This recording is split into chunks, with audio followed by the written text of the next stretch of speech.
জাফরার কথা আমার অক্ষর অক্ষরে পালন করতে হবে। আমি যে নিষ্ঠুর, আমি যে প্রসাদ, আমি যে জল্লা, উজির সাহেব আপনি তৈরি হয়ে নিন।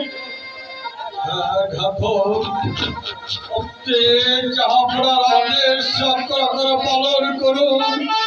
আমি আর সহ্য করতে পারছি না, আমি আর সহ্য করতে পারছি না। উজির সাহেব আপনার কি কিছু খেতে ইচ্ছা হয়, কিছু বলার ইচ্ছা হয়? আমি আমি কিছু খাই না, আমার কিছু দেখতে ইচ্ছা হচ্ছে না। তোমার কাছে এই তো আমি মাথা পেতে দিচ্ছি। আমি ট্রাই করছি, মারা যাবে হাতে আমাদের পালন করতেই হবে। আপনি তৈরি হয়ে নিন, উজির সাহেব আপনি তৈরি হয়ে নিন। এই তো আমি তৈরি হয়েছি। ঘাতক তুমি তোমার কাজ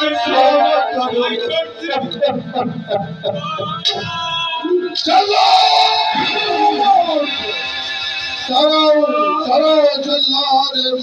তুমি আর এই মুহূর্তটাকে হত্যা করো না।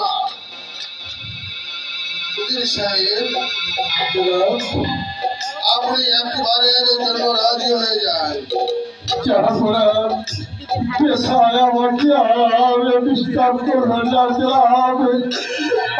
আমি তো বুঝে গেছি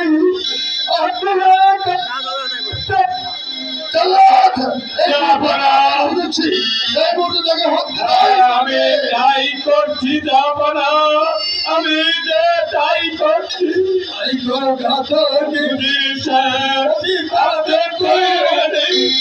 আমি যে যাবনার কথা আমি তাই করছি।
তুমি কিভাবে বলছো তোমার তুচ্ছ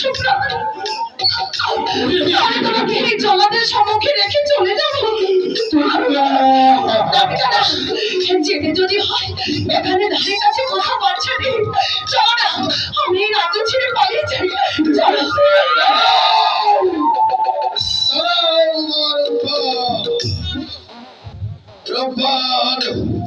সাহস তুমি কোথায় রয়েছো? জাল্লাদ করে উজির সাহেবকে হত্যাই করো। আমি সাহেব আছি না।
আমার পিতা কি এমন অপরাধ করেছে বাচ্চা, যার কারণে আপনি আমার পিতাকে মৃত্যুদণ্ড দিচ্ছে?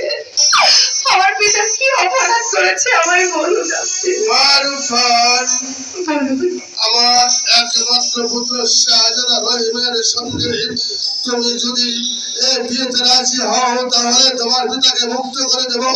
রাশেদ, এই বদ্ধভূমিতে তোমার পিতাকে হত্যা করা হবে।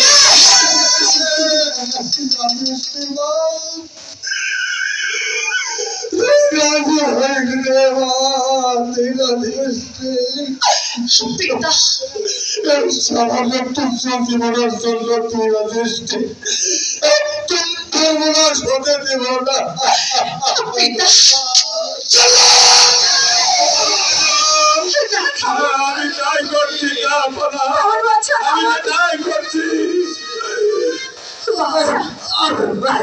বাচ্চা, আমি আমি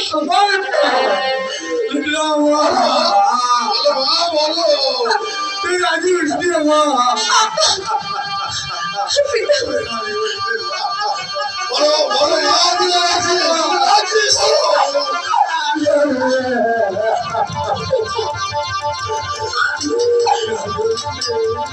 আপনি তাহলে আমার পিতাকে মুক্ত করে দেবেন? তুমি যদি রাজি হও তাহলে তোমার পিতাকে আমি মুক্ত করে দেবো। সত্যি বলছেন আপনি? আমি এই বিয়েতে যদি রাজি হই আপনি আমার পিতাকে মুক্ত করে দেবেন?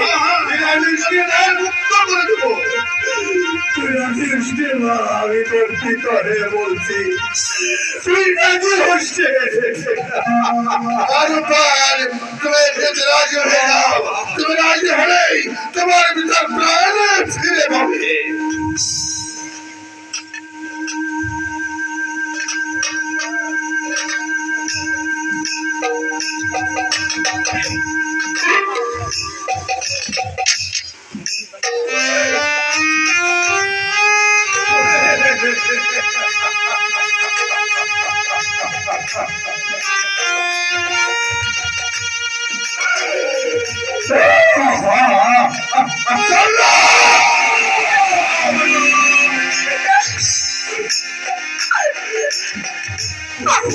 আমি আপনার বড়দিনের শিশু সন্তানকে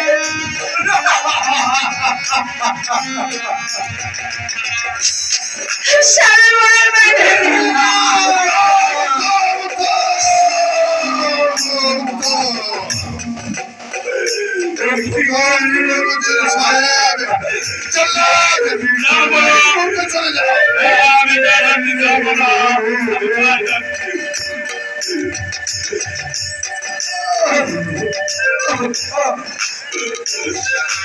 সাহেব পৃথিবীর এখন কেউ কন্যা হতে পারে না, তাই তো আপনার একমাত্র কন্যা মা রূপান যখন আমার একমাত্র পুত্র শাহজাদা স্বামীত্ব বরণ করিতে চেয়েছে, তাই আর বিলম্ব না করে আসুন আমরা দু ভাই একটু কোলাকুলি করে নেই। আসুন আসুন উজির সাহেব।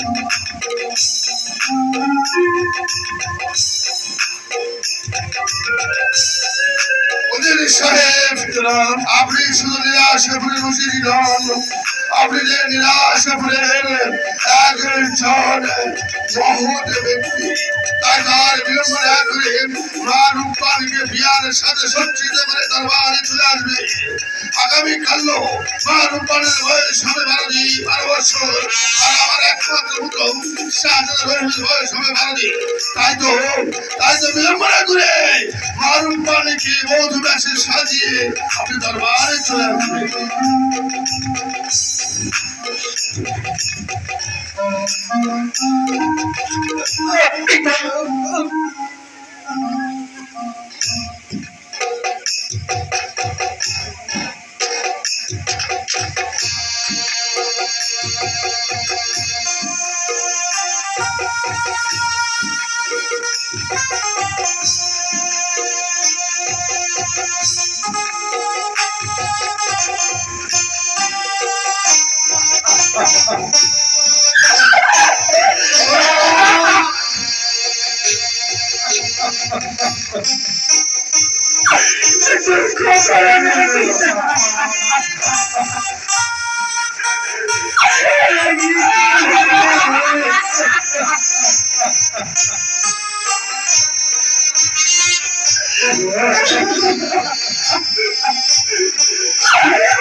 তুমি হয়তো ভাবতে পারো তোমার জীবন খারাপ তোমার কাছে তুচ্ছ, কিন্তু তোমার জীবন খারাপ যে পিতা আমার জীবনের চাইতে দামি। তাই তো পারলাম না পিতা নিজের সুখটাকে শিকড়ে তুলে রেখে চোখের সামনে তোমার মৃত্যুটাকে দেখতে পারলাম না পিতা। তুমি ধরে নাও না, এটা তোমার মেয়ে, তার বাবা তো বলি